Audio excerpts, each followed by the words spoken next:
Have you ever walked into a supermarket planning to buy just a few simple things? It sounds easy enough. After all, how hard could sticking to a shopping list be?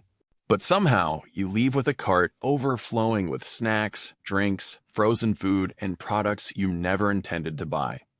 The total at the checkout is far higher than you expected. So what happened? Did you suddenly lose all self-control, or was something influencing your decisions without you even noticing? The truth is, this happens to millions of people every single day, and it's not simply because they're bad at managing money. Modern supermarkets are carefully designed environments. Almost every detail inside the store has been planned with one goal in mind: encouraging customers to spend more.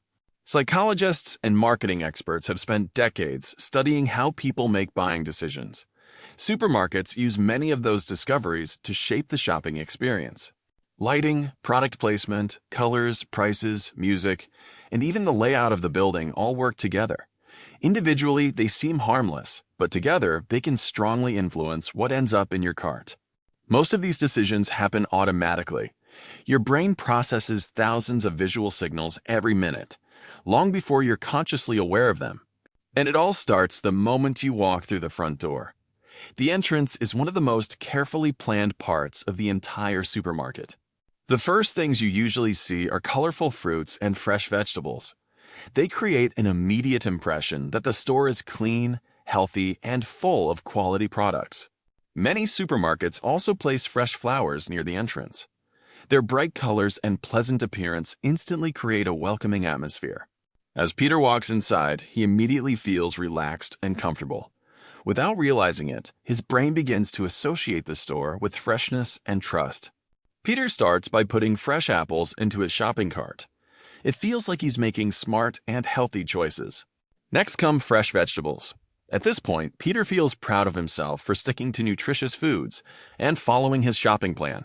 That feeling of accomplishment is exactly what the supermarket wants.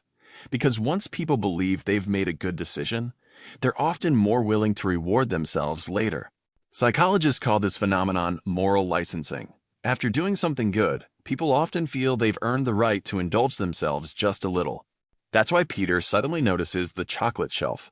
Just moments ago, he was focused on healthy eating. Now, one chocolate bar doesn't seem like a big deal. Then he sees the potato chips. He wasn't planning to buy any snacks today, but after making several healthy choices, saying yes suddenly feels much easier than saying no. A few steps later, the ice cream freezer catches his attention.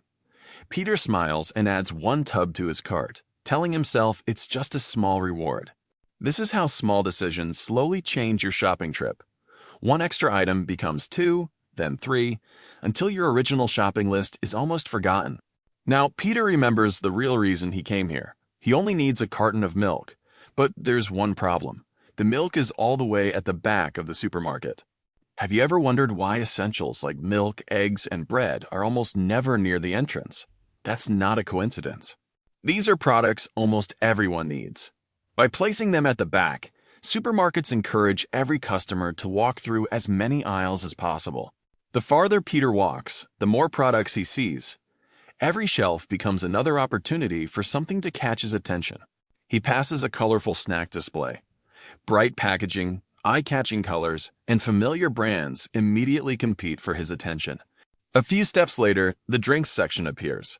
Cold sodas, fruit juices, sparkling water, and energy drinks are displayed in neat rows, making them hard to ignore. Then comes the cookie aisle. Fresh packaging and tempting flavors remind Peter of treats he hasn't had in weeks. Without realizing it, Peter begins adding more and more products to his shopping cart.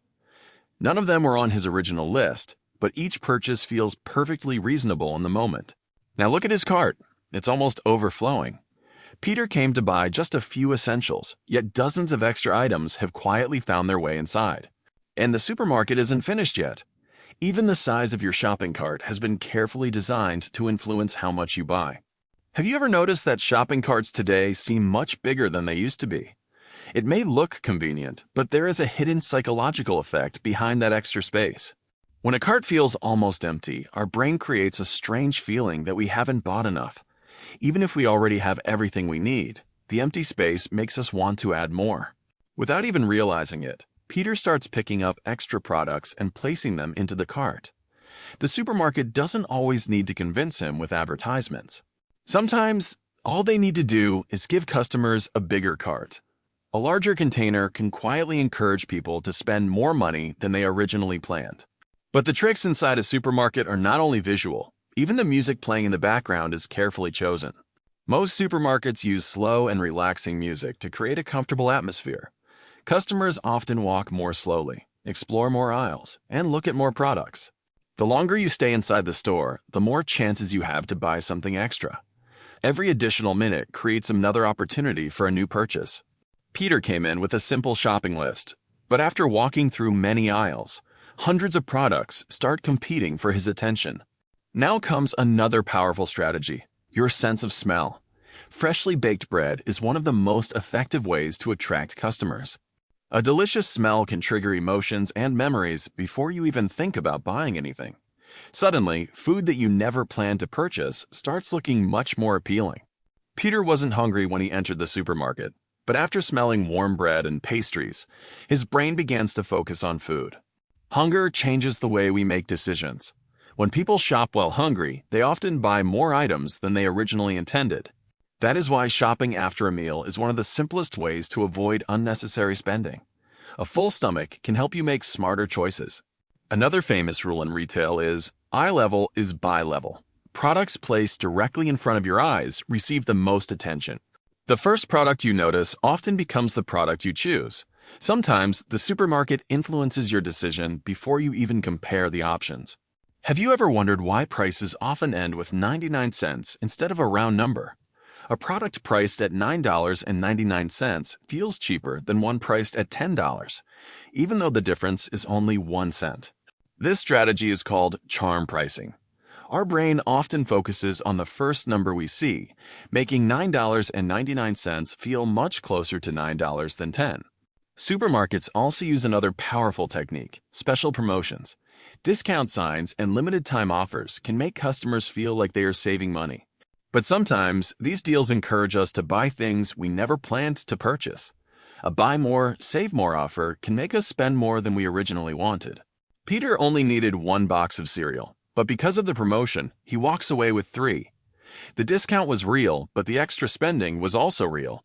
Finally, Peter reaches the checkout. Many people think their shopping decisions are already finished at this point. But supermarkets have one last trick.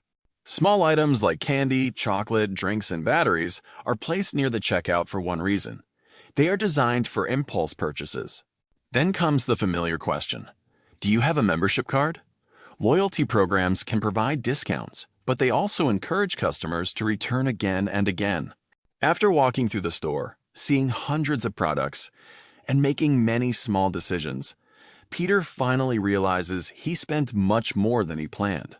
But understanding these strategies gives Peter something valuable: awareness.